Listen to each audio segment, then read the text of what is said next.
Hello and welcome. My name's Louisa. I'm coming to you from the London, UK. And I'd just like to welcome everyone to this webinar on the effects of androgen deprivation therapy and the really important role of nurses and exercise in prostate cancer care. It's incredible to see so many participants. I think we had around 200 plus people registered. And we've got people from all over the globe attending today, from America, South America, Australia, the Philippines, and all across Europe. So thank you so much for joining us, and I really hope you enjoy it. And thank you also to the EAUN for organising this event, and also to EAUN for their support. So we've got a number of great speakers today. All of them are going to give 15-minute presentations, and there'll be time after each presentation for some questions and then some more time at the end. So please do use the question portal on your app for any questions you might have. The speakers we have today are Peter Ostergren from Copenhagen, Brigitte Willemsen from Denmark, and Catherine Patterson from Canberra in not Aberdeen, but Canberra in Australia. There will be, when the webinar finishes, you'll get a questionnaire, an evaluation, and we'd be really grateful if you could fill that out before you actually close. It really helps us arrange future events, and it's really great to get your feedback. But there'll also be a certificate of attendance for you. You'll get an email tomorrow with the information about this and a short questionnaire to fill out in order to access that. So I'm going to introduce our first speaker, and we're really happy to have Peter Ostergren here, who's an associate professor from Denmark. He's going to be speaking to us about androgen deprivation therapy, how it works and its side effects. And I'll hand you over. Thank you, Louisa, for this introduction, and also thank you to the EAUN for the invitation to do this talk about androgen deprivation therapy, how it works and its side effects. I think it's really great that sometimes we go back to the backbone of prostate cancer care from a urology perspective. Everything is now about chemotherapy, the new novel androgen therapies, but it really starts with the basics that we've had for many years. As Lisa said, I'm an associate professor at the University of Copenhagen and working at both the Department of Urology, Herlev and Gentofte Hospital, and also the Department of Urology, Zealand University Hospital. These are my disclosures. When we talk about androgen deprivation therapy, we really have to start from the beginning, and that is, of course, go back in time with the history lesson. Huggins and Hodges, their groundbreaking publication from 1941, where they really landmarked the association between prostate cancer and testosterone. Quite incredible that their main part of the study that they did, just an observational study of 8 men with metastatic prostate cancer and elevated acid phosphatase. Acid phosphatase at that time was, you could say, somehow today's PSA. It's a more unspecific bone marker. So for the metastatic prostate cancer men, these would have elevated acid phosphatase. What they saw was that if you did bilateral castration or injections with estrogens, you saw a decrease in acid phosphatase to show the correlation that if you remove testosterone, you depress the prostate cancer, and thereby seeing the decline in acid phosphatase. As a good scientist, they also did the reverse. Then they injected testosterone into 3 of the men, and then again they saw an increase in acid phosphatase. So what they thought was that increases in testosterone promoted prostate cancer tumor growth and vice versa. This is really depicted on this slide in figure A and B. So somehow a linear association between the levels of testosterone and tumor growth. This is not how we conceive the relationship between serum testosterone and prostate cancer growth anymore. Now we look to the saturation model, which describes that if you get above castrate levels of testosterone, so that's 50 nanograms per deciliter or 1.7 nanomoles per milliliter, then the androgen receptors of the prostate cancer are saturated, meaning that further increases in testosterone does not further stimulate prostate cancer growth. It also means that if we move to the left of the curve, we actually have a quite steep curve in the beginning, meaning that small increases in testosterone in the castrate range has a significant effect on prostate cancer growth. And why is this important? Well, we know we have testosterone production mainly from the testicles, but there's also androgen production from the adrenal glands. So by suppressing testosterone, first with the studies from Huggins, we see that we get a decline in testosterone. We have suppressed the most of the tumor stimulation, but there's still some serum testosterone left that will continue to stimulate prostate cancer growth. And now we look to the novel hormone therapies. So these are the abiraterone, enzalutamide, apalutamide, darolutamide, to further suppress this. And by that, we can further go down the curve to the left and remove the stimulation of the prostate cancer cells. The main indications, I think this is important. We could do it either in combination with radiotherapy for localized and locally advanced prostate cancer, and the indication for lifelong androgen deprivation therapy is symptomatic and asymptomatic metastatic prostate cancer. A key point here is we don't have an indication for androgen deprivation therapy as a monotherapy in asymptomatic patients with localized prostate cancer. Really, we actually have studies, for example, the SPG 6 study showing that hormone therapy for localized prostate cancer puts the patient at a greater risk and does not help the patient. Methods of reducing testosterone, well, as I talked about before, the main studies, surgical castration, this was the first go-to where we remove the testicular tissue. You remove the factory of testosterone production, and it's quite effective. Now, I think most are using chemical castration. Here we inhibit the LH and FSH production from the anterior pituitary gland, either by a GnRH agonist or a GnRH antagonist. So the three ways that we really look to when we do surgery or when we do androgen deprivation therapy: the surgical castration, bilateral orchiectomy. It's cheap. You get immediate castrate testosterone levels. Disadvantage, it's irreversible, and some also cite psychological impacts for the man to get his testicles removed. It's really not founded in the literature, but this is what many will cite. Then we have the LH-RH agonists, so triptorelin, goserelin, lopraline. The advantage, really, we have sustained formulations that work for a longer time, 1 month, 3 months, 6 months. Disadvantage, when we start the treatment, for the first couple of weeks, we will get a testosterone surge, or what's called the flare phenomenon.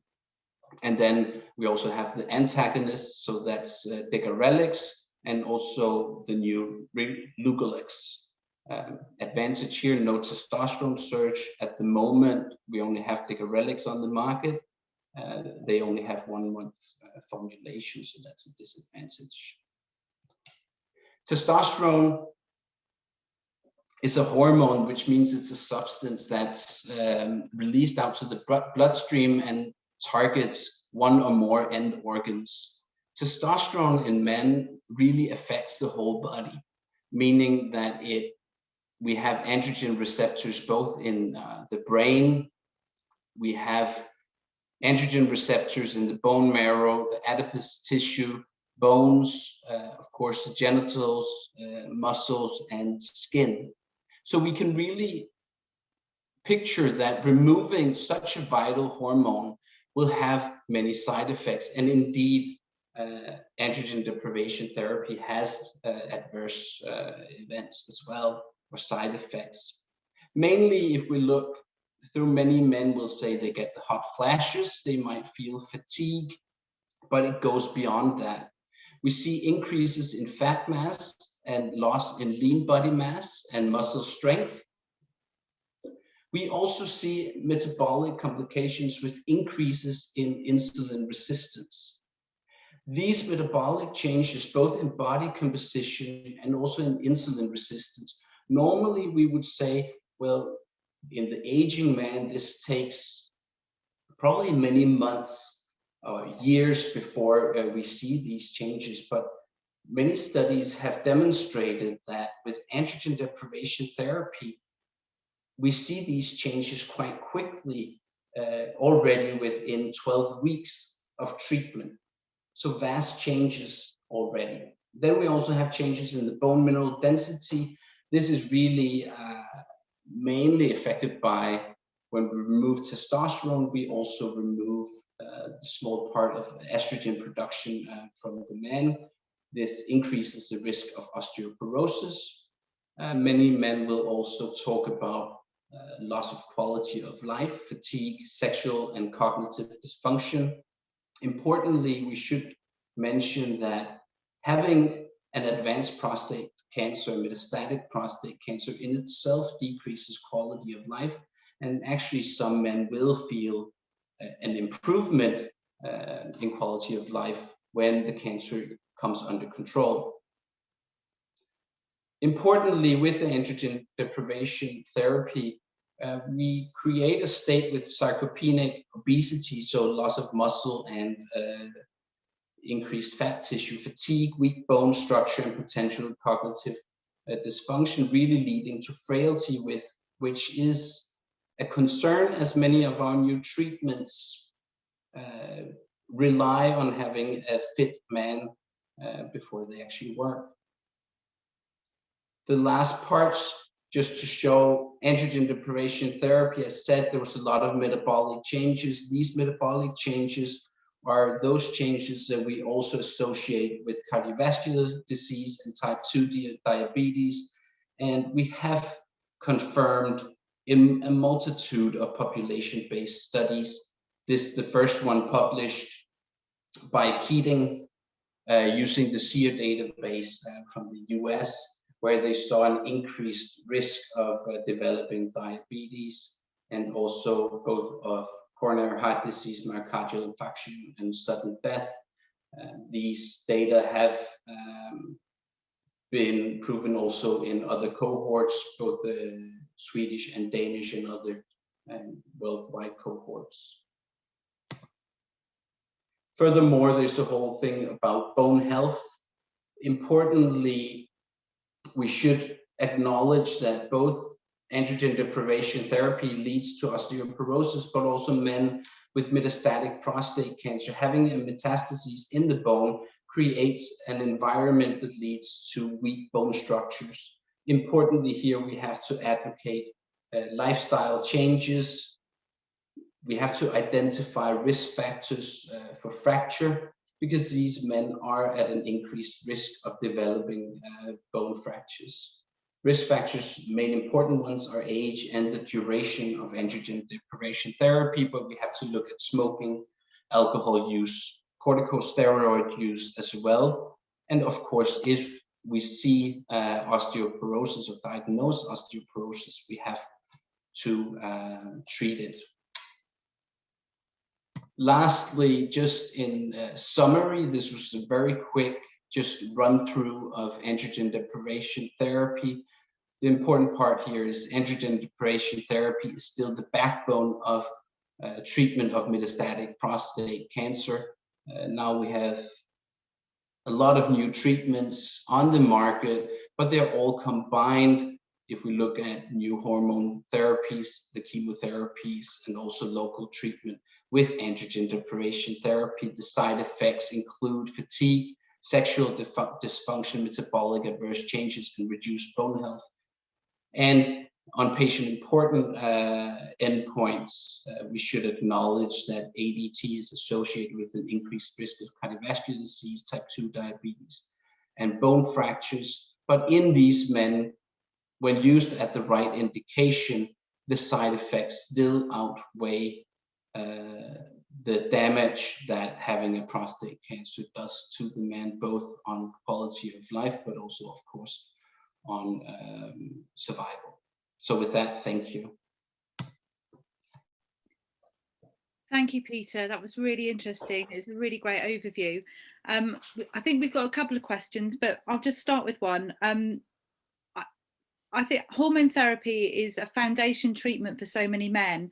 And as treatments improve, lots of men will be living many, many years on androgen deprivation therapy. And it's a really tough treatment with really significant consequences, as you've illustrated. Do you think it's something that we should be treating like we do chemotherapy or radiotherapy and getting written consent and being a bit more upfront with the risks with patients?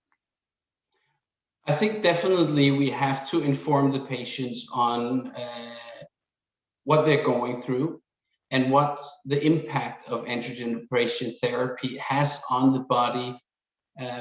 So definitely there are options also for men in different categories. We have the men diagnosed with de novo high volume metastatic disease. They will be affected on many levels by their prostate cancer, and they will actually feel an improvement in the quality of life, and probably also what they can do when starting the androgen deprivation therapy. On the other side, yeah, we have the less, those that really have a slow escalating prostate cancer. Here we should definitely be aware, should they start treatment or what's their will? Yeah, sometimes less is more, isn't it? Yeah. So we've got a few questions. So the first one is asking about cardiovascular events and wants to know, is this present in all men?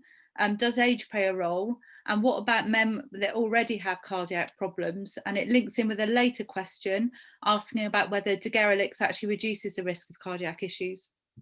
So these are really good questions, and we have actually looked at it quite a lot. There was a meta-analysis from some of the radiotherapy trials, and when we look at these randomized clinical trials, they tend to enroll quite healthy men. And when we look at that meta-analysis, there wasn't an increased risk of cardiovascular disease.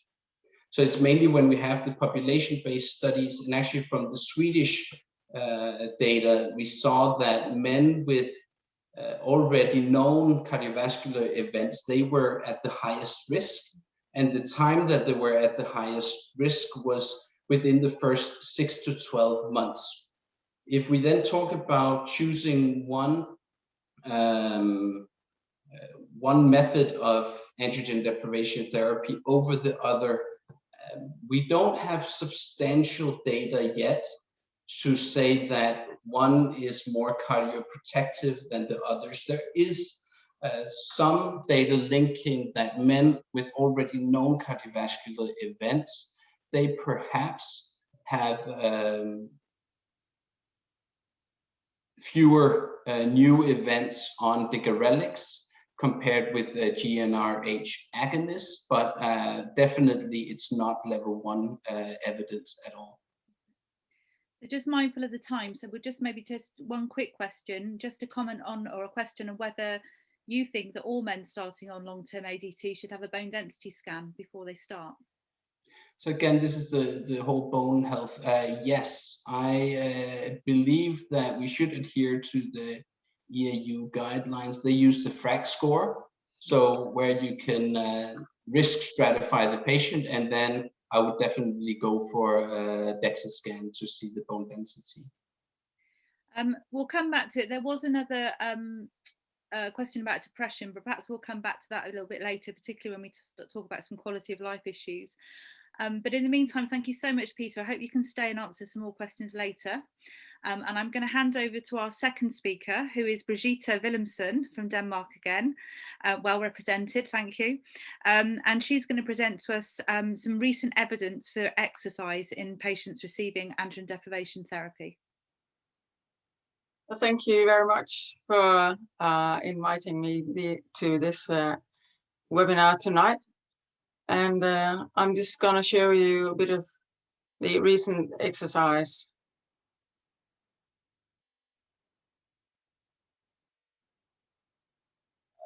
My disclosure is that I speak for Stellis now and then.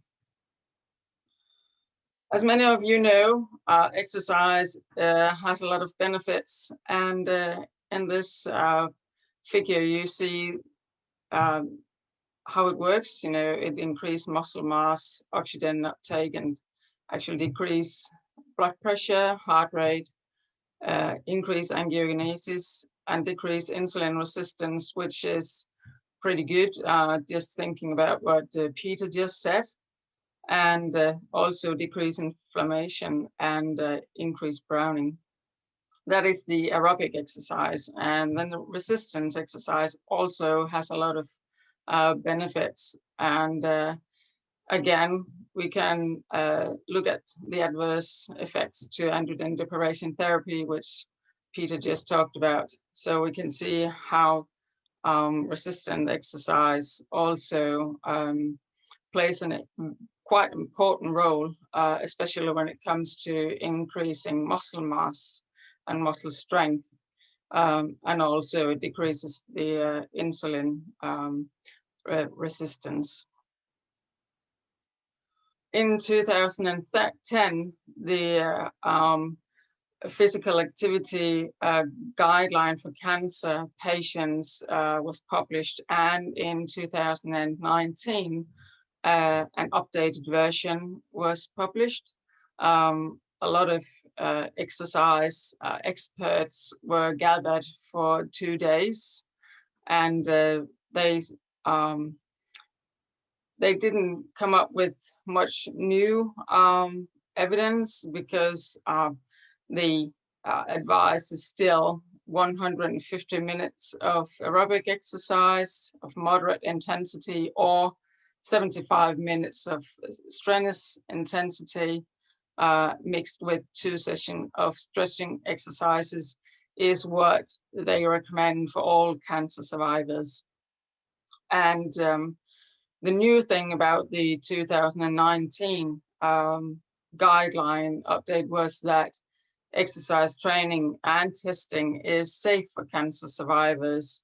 Over the years, you can see we have become more confident in exercise in cancer patients, and lots of studies have been conducted in the recent years in exercise for cancer patients.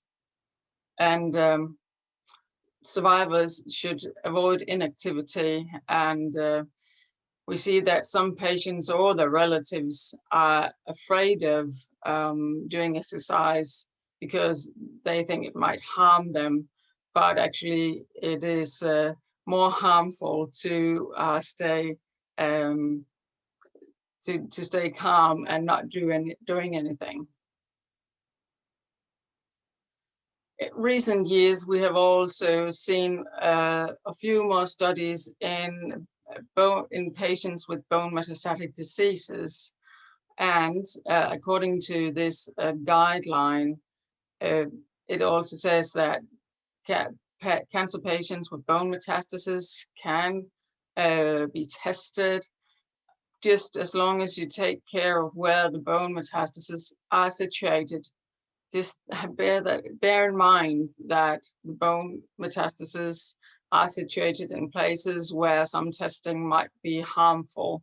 For example, they write that 1 repetition of max testing for leg strength. The leg press should be avoided in patients who have bone metastasis in the proximal femur, which means the hip or vertebra. And other sites where lesions are absent could be tested instead. So, in example, if the patient has had no lesions in the upper body, the 1 repetition of max for a chest test or 1 repetition of max for a seated row might be feasible, given no contraindications. You know, some patients might have shoulder problems or arthritis that might be harmful or painful for them if you want to test them.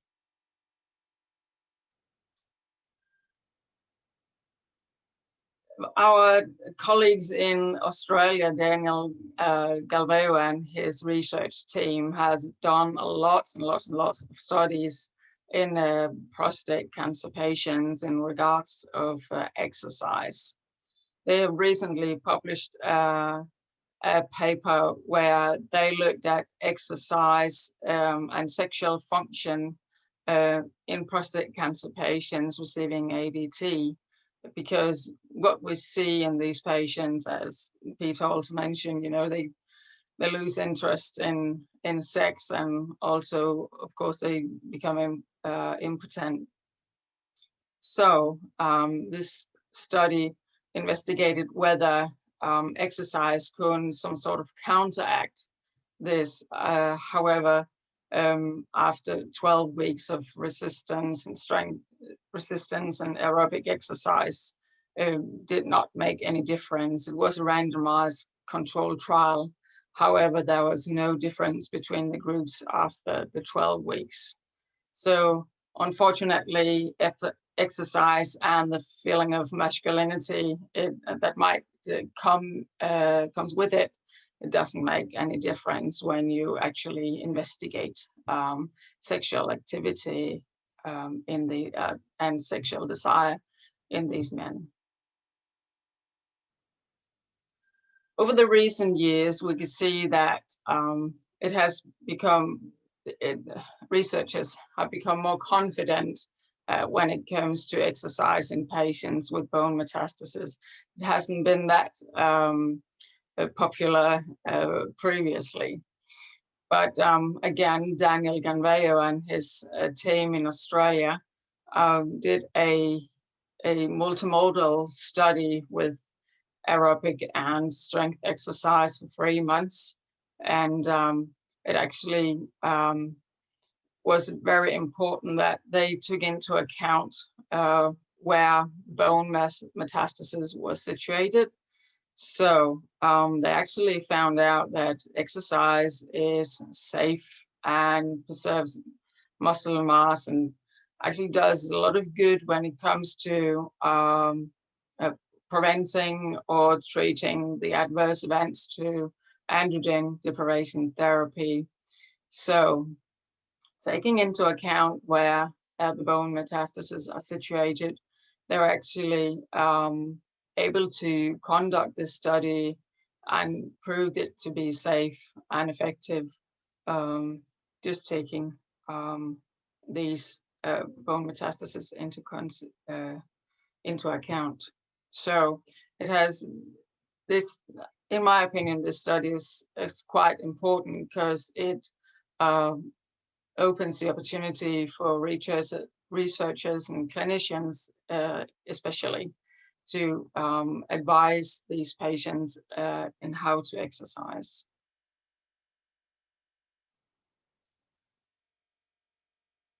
Recently, in 2020, there was a review examining what to do when it comes to bone health and bone loss in these patients.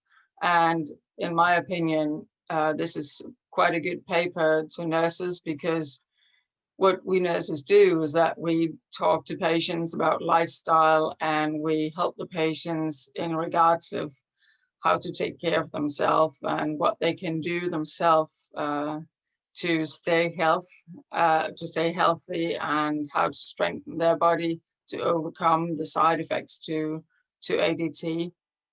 So this table is actually quite good because it's all about the lifestyle when it comes to tobacco and alcohol, and also the supplements for calcium to strengthen bones, and vitamin D. And then it has quite a lot about physical exercise training. And you can also see here it says progressive resistance training. And the thing about progression is also mentioned several other places.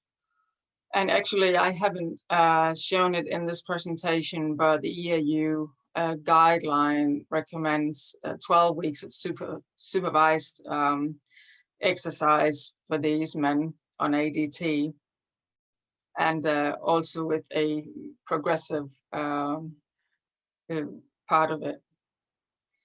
Here it says 4 days a week. However, most studies say that three times a week to do the exercises. But actually, when you think about the 150 minutes per week, it could be up to the patients to decide whenever they feel like exercising, when it fits into their daily schedule, actually.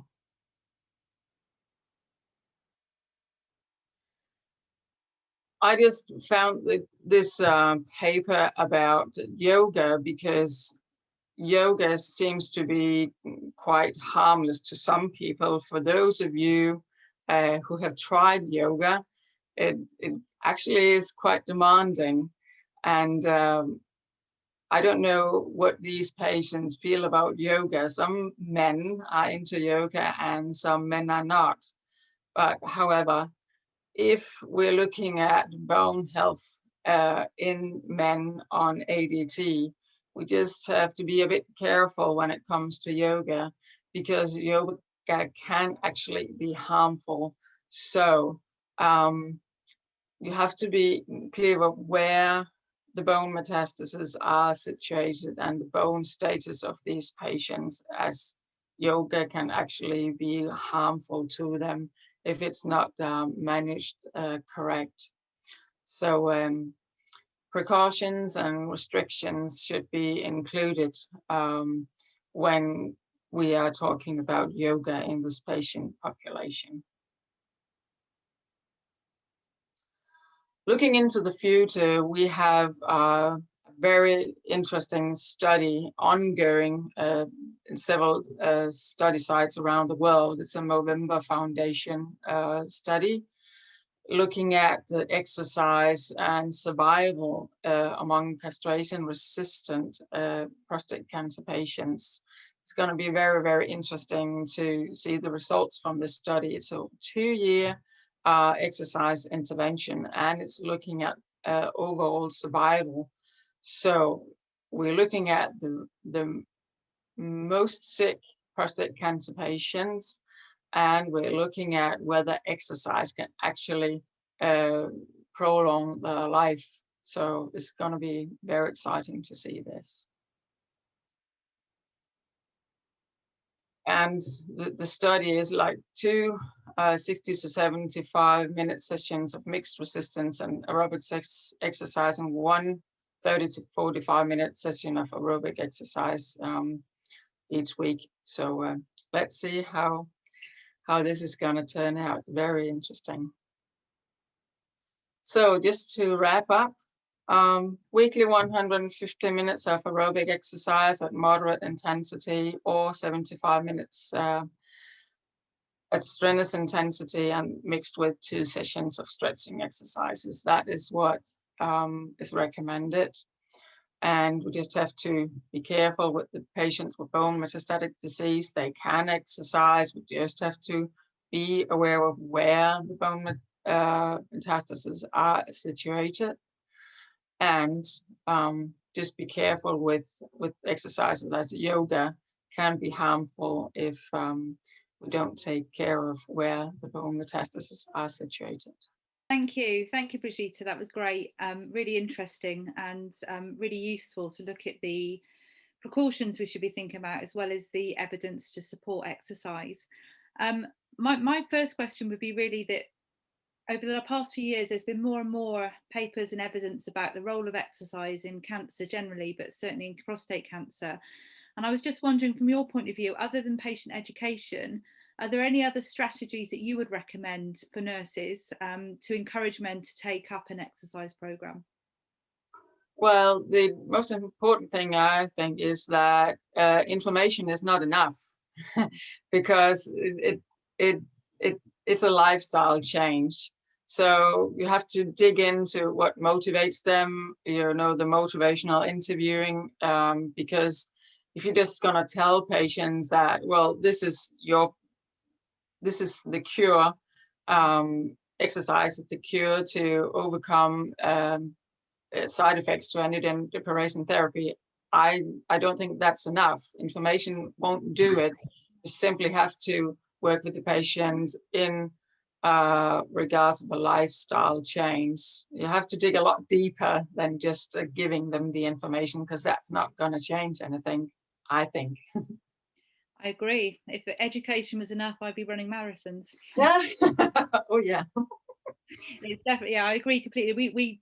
I'm really a big fan of this kind of motivational interviewing model. I think, you know, getting patients to set their goals and rate their motivation and look at barriers to change is really important. And yeah, I think we're all realizing that, you know, information leaflets aren't quite enough, but thank you.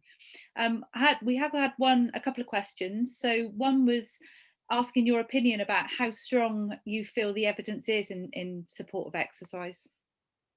Oh, we have moderate to strong exercise. Actually, in Denmark, the Danish health authorities have just come up with a revised guideline for rehabilitation in prostate cancer patients. And I was part of that working group, luckily. And we found that it was moderate to strong evidence, and also the EAU guideline has a strong recommendation in regards of the 12-week supervised exercise. And Peter, correct me if I'm wrong on this one. But as far as I remember, it is strong evidence. Yeah, I remember, I can't remember the person, but I remember the phrase saying that, you know, if exercise was a pill, we'd have enough evidence to prescribe it. You know, and it's difficult when it's behavior change, isn't it? Oh, yeah. So another question came through about the particular challenges for men on ADT, and have you had any particular experience on ensuring motivation carries on when people might be experiencing things like fatigue or cognitive changes? Well, in regards of motivation, men are just lovely because they love to compete.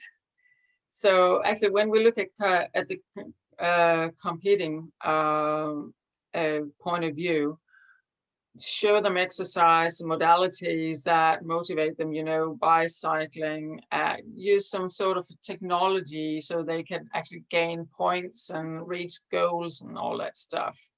Because secondary, they get the gold medal, so to say, if they feel that they get better quality of life, they're capable of doing things and so on.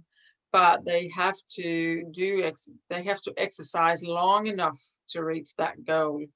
So if you can show them modalities that motivate them in the first place to keep on going, to get going, to start exercising, that is good. Goal setting is very important here, and to reach goals. And just as a follow-up to that, just before we move on, given that many of our patients will have a trajectory of their disease where they will progress and they may find that treatments work less well and they go on to different stages of their disease, have you noticed any change in motivation as perhaps their cancer progresses? Has that been any particular challenge? Well, as time goes by and they see they fail for one treatment modality and they fail for the next one, and so, you know, after surgery, after radiation therapy, some of them tend to ask, what can I do myself? So they've some sort of thing that, okay, now I have to do something myself because the treatments obviously don't work. Yeah, it's true. You can switch it, can't you?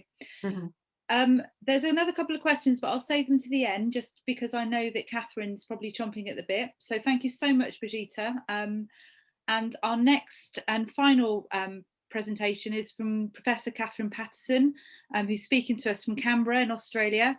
So a huge thank you to Catherine for waking up at a terrible hour in the morning to come and speak to us. Thank you. And I'll hand over to you.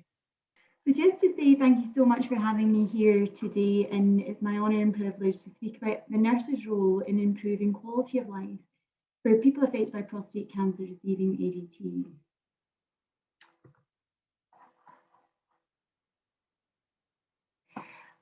I would also like to take this opportunity to acknowledge country, and from joining you in Australia here, I'd like to acknowledge the Ngunnawal people, who are the traditional custodians of this land on which I'm meeting and joining you today. And I pay my respect to the elders past, present and emerging. And I extend this deep respect to all Aboriginal and Torres Strait Islander people in attendance with us. So by the end of this interaction session, you should be able to understand how to address unmet supportive care needs that can improve quality of life of men and their families affected by prostate cancer receiving ADT. So we absolutely know the number of people affected by cancer is significantly increasing, with global burden at an estimated 18.1 million people who were diagnosed in 2018.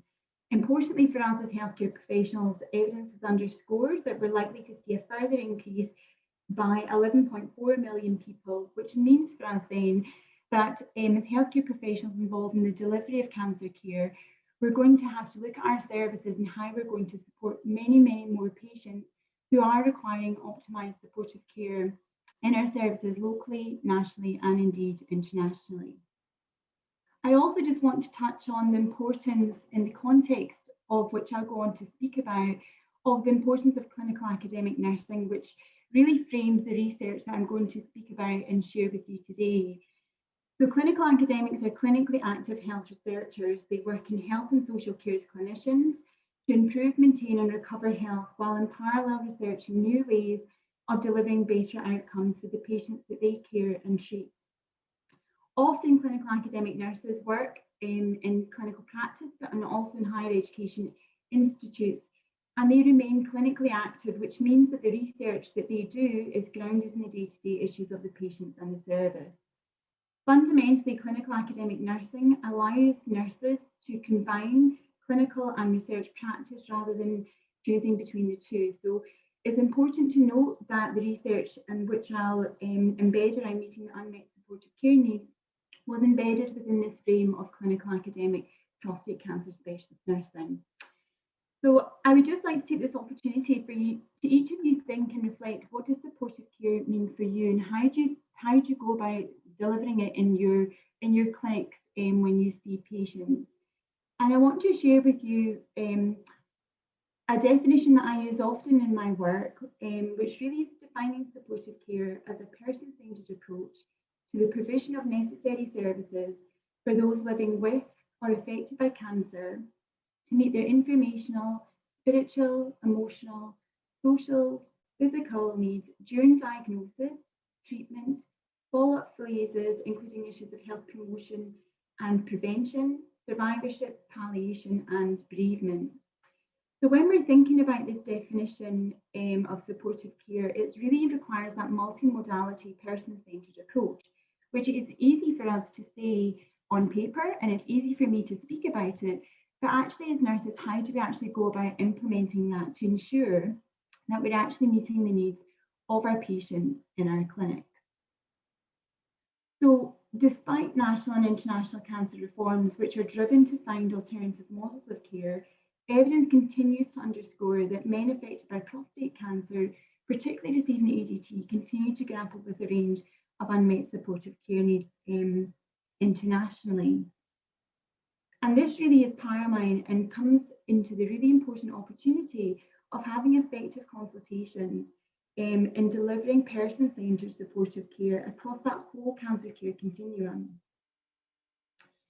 So I would like to share with you a model which was a study that was really designed to address these unmet supportive care needs of people affected by prostate cancer receiving ADT.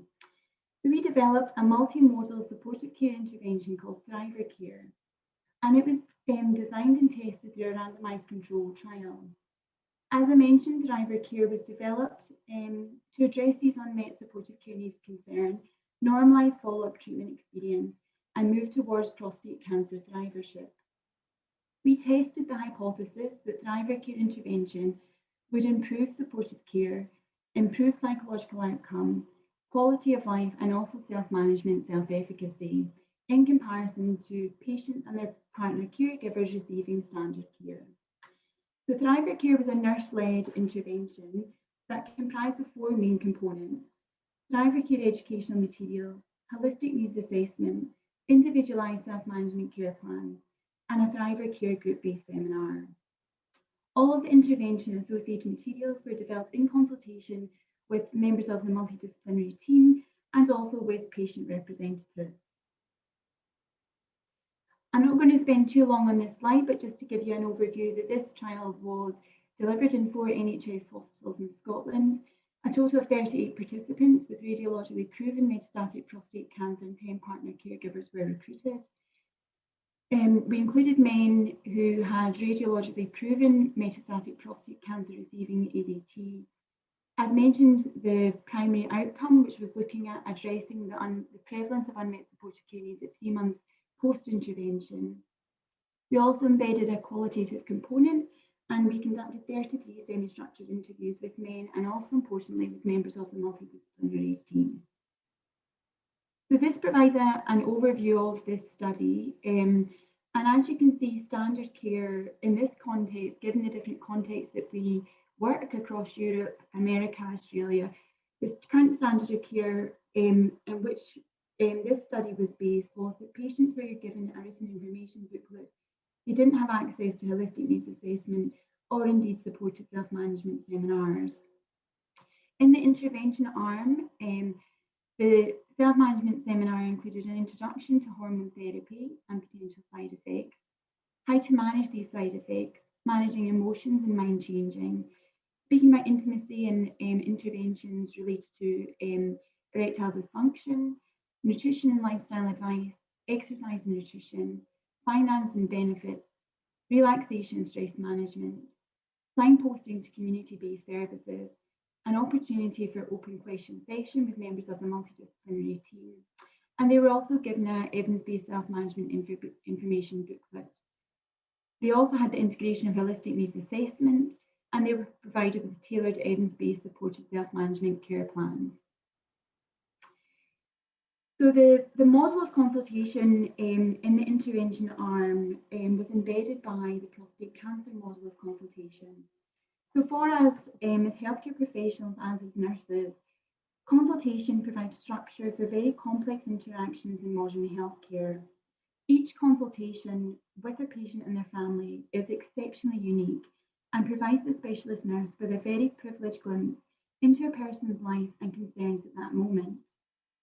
The nurse consultation provides the main opportunity to explore the patient's problems and concerns and needs at that time.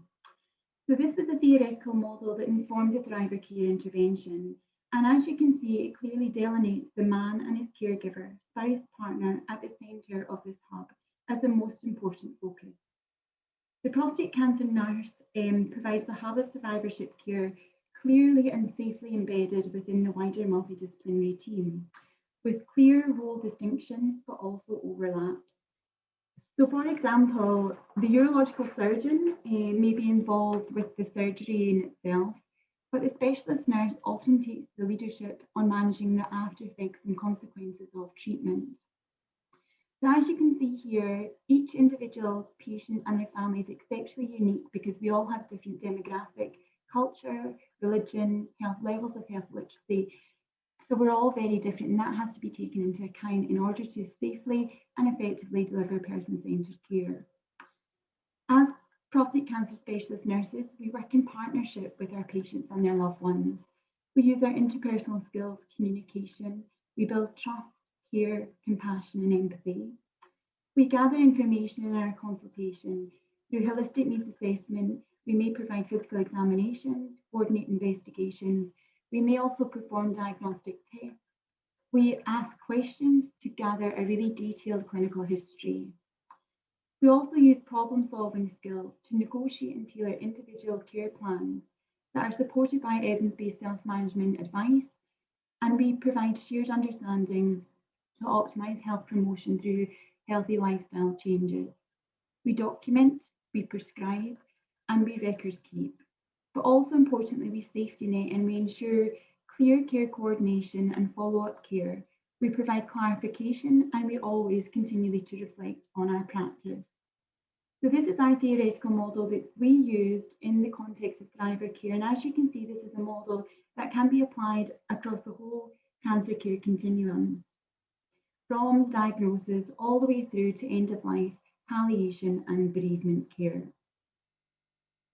So in thinking about the intervention and what this nurse-led model looked like, as you can see, it was a multimodal approach.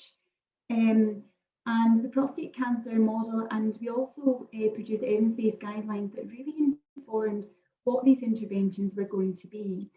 And as you can see, it included tailored self-management, relationships, nutritional advice, the importance also of having access to group-based peer support, how to manage emotions, and they were also provided with a tailored exercise programme. We also embedded holistic needs assessment in practice, and we asked the men and their partners to complete a holistic needs assessment questionnaire in the waiting room prior to the nurse consultation appointment. That importantly provided the opportunity to share concerns around physical symptoms, practical concerns around care and responsibilities, finance, housing, family concerns, the whole holistic overview of what is most concerning to the patient and their loved one at that point. The main thing of what I would say is that there is a lot of support around using the patient-reported outcomes, such as holistic needs assessment in practice. But my main thing is what I really want to echo home for all of you and all of us and our wider multidisciplinary colleagues is that if we're asking patients to disclose safely their main concerns, we need to have a clear plan in place around how we're going to manage their concerns. So for example, some of the surgeons would openly say to me, Catherine, in my particular team, to be honest with you, I wouldn't know where to signpost patients safely for financial advice or how to trigger support for care and responsibilities. So I would say it's really important that we have a clear plan in place that if our patients are going to disclose their main concerns, is that we need to have a clear plan to support those concerns and individual level of need for each patient. As part of the intervention, they were also provided with a shared self-management care plan. So during the consultation, holistic needs assessment facilitates a dialogue that patients can be at the centre of that dialogue. And in conjunction with subsequent care plan, the process supports timely intervention and collaborative discussion and person-centred discussions. So with the patient's permission, the care plan was shared with the GP to ensure that care coordination across the whole team. And there was a clear plan that delineated what actions it was that the patients could take to help themselves manage their self-management based upon whatever area of concern what it is. The other important thing was that all of the patients were provided with the contact telephone number of the specialist nurse and indeed the email address, so that patients in between their clinical consultations, they never fell out on a limb. So this provides the main overview of what this intervention of the multimodal thriver care model of care looks like. So this just shows the flow diagram through the trial. So in total, there was 38 participants and 10 partner caregivers recruited. So I would really like to provide an overview of experiences of care and really just to highlight some of the unmet supportive care needs. So there was no statistically significant difference in age, employment, Gleason score, number of comorbidities or PSA levels between the intervention and standard care arm at baseline. But importantly, all of the participants identified a range of unmet supportive care needs despite routine follow-up with other members of the multidisciplinary team that related to physical, psychological, sexual, practical, health system, existential, and communication problems at baseline. So I'm just going to talk you through some of the main findings because I think it's really important to highlight what some of the issues are that our patients can grapple with. So the main physical unmet needs, the majority of men describe symptom experience such as weight gain, hot flushes, fatigue, weakness, with minor consequences on their quality of life. That was accepted as part of living with cancer and ADT treatment. But others had more of a significant burden. So for this man, I can only sleep 1 or 2 hours at a time, and I'm back up to the loo and voiding all night. It's this arm, it's this hip, and sometimes it's this shoulder that's sore during the night. Many of the men spoke about uncertainty, worry, and emotional needs of living with advanced prostate cancer and the impact of diagnosis. Another man expressed his need to see a nurse for additional support. I was not offered to speak things over with the nurse, to soften the blow, so to speak, or to understand what I have just been told. Some men experience unmet sexual needs, but for other men, they felt that they were too old or to worry or bother about sex. Other participants appeared to accept that treatment had brought their sex lives to a permanent hold and were unlikely to pursue further treatment to restore or improve their sexual function. She is actually quite wonderful, and it must be very frustrating for her living with me. My sex life has just disappeared, but I think they're going to give me a pill. So for this man, he wasn't clear in what the intervention was that he was actually going to get. A pill, but he wasn't sure in what it was or how it, or what the function or mechanism of that treatment was. Existential needs. Men also spoke about their concerns of their prognosis and the lack of information about what will happen next in their care. Nobody has told me prognosis or anything, because what got me was that they told me it was stage 4 and it was aggressive. How long have I got, Nobody told me or what was going to happen next. Many of the men also reported a lack of understanding and information about prostate cancer and diagnosis, and they were given various levels of basic leaflets or more comprehensive information. I got that booklet, and after you get to start reading, and you understand a wee bit more, and then you've got questions to ask. I did phone my consultant because I felt as if I was kind of being left high and dry. Experience of the Thriver Care intervention are men and their partners perceive that they derive some benefit from this model of care. The specialist nurse answered my questions when I asked what the hotspots were, and she explains to you in detail and you understand what she's saying. Since we've come into contact with the specialist nurse, we've been able to ask her things because she sits and she listens to you and she asks you questions. They went through the HNA very carefully and seemed quite happy that the worst thing to me was the sweat. The specialist nurse did offer alternative options to help and a tablet to help me with the sweats, but I did not want to go down that road. I thought that I could cope with the sweats. So in terms of thinking about the overall effect and the primary outcome, which was unmet supportive care needs at 3 months, there was no statistical significant difference in the prevalence of unmet supportive care needs between the intervention group and the standard care at baseline, as you can see in figure 2. However, and importantly, a statistically significant difference was observed at 3 months, indicating that the prevalence of unmet supportive care needs were less prevalent in the intervention group compared to usual care, which really emphasises that a multimodal approach seemed to derive benefit among the study participants. So in sum, we know that a significant proportion of men affected by metastatic prostate cancer who are on ADT can experience a broad range of concerns and unmet needs, and that's actually despite ongoing follow-up with a member of the multidisciplinary team. From this work, certain themes clearly emerged as important for the participants in the intervention arm, which included being listened to by someone who could facilitate emotional expression, being provided the individually tailored information, and receiving practical help and evidence-based advice for managing the consequences of treatment. Because I think most certainly we do a very good job in telling patients about the potential side effects, but actually what patients want to know is how do they get themselves well?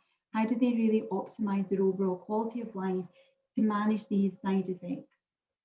So this study has demonstrated that the novel nurse-led Thriver Care intervention for men and their partner caregivers improved the prevalence of unmet supportive care needs over time. And one of the major findings of this work is that tailoring and targeting self-management plans to the individual needs is one of the most important issues that absolutely needs to be considered from a nurse-led perspective. So in conclusion, we absolutely know that one size of care delivery is not going to fit everybody, and care needs to be adaptive and responsive to meet the individual care needs of people affected by cancer to thrive. And I think moving forward, future studies and other uro-oncology tumour groups should carefully consider targeting individuals with significant issues or unmet needs to strive to deliver a model of care that is absolutely individualised and flexible. So thank you. Thank you, Catherine. I mean, it's an inspirational model of care, it really is. And I think what it really does is really highlights our unique role and what a difference we can make.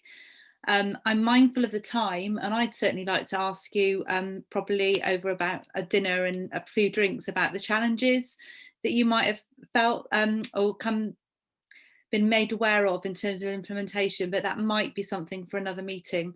Because I kind of feel like we've got people from all over Europe and all over the world, and I think every country has its own challenges in terms of resources, etc. And it's just something to strive for. It really just shows what nursing and specialist nursing and the whole MDT can achieve with the right focus. So thank you for that. We've got all our panelists back now, and there's a few questions, and if we're okay to just go on for 5 minutes over. One person has asked, what are your thoughts or experiences on the use of acupuncture to reduce hot flushes? Catherine, have you got any experience of that? I think, again, it has to come back to the levels of evidence, and there's not going to be high levels of evidence to support that. But what I think is really important is really discussing it on an individual basis for patients, because we do know that there is benefit in alternative models, but it needs to come back to levels of evidence, and there isn't going to be a level 1 evidence to support that in practice. But some patients, it would work really well for them, and I think it's just having that discussion, I think, to for me, it probably fits in with the whole kind of, we do a lot of work on kind of trigger factors, and stress being a major trigger factor. So I think anything that treats the patient holistically and helps them manage their levels of anxiety and stress may have a knock-on effect on flushes, along with, looking at other triggers like caffeine, etc. Brigitte, one attendee asked your opinion on gardening and what sort of effective exercise that is.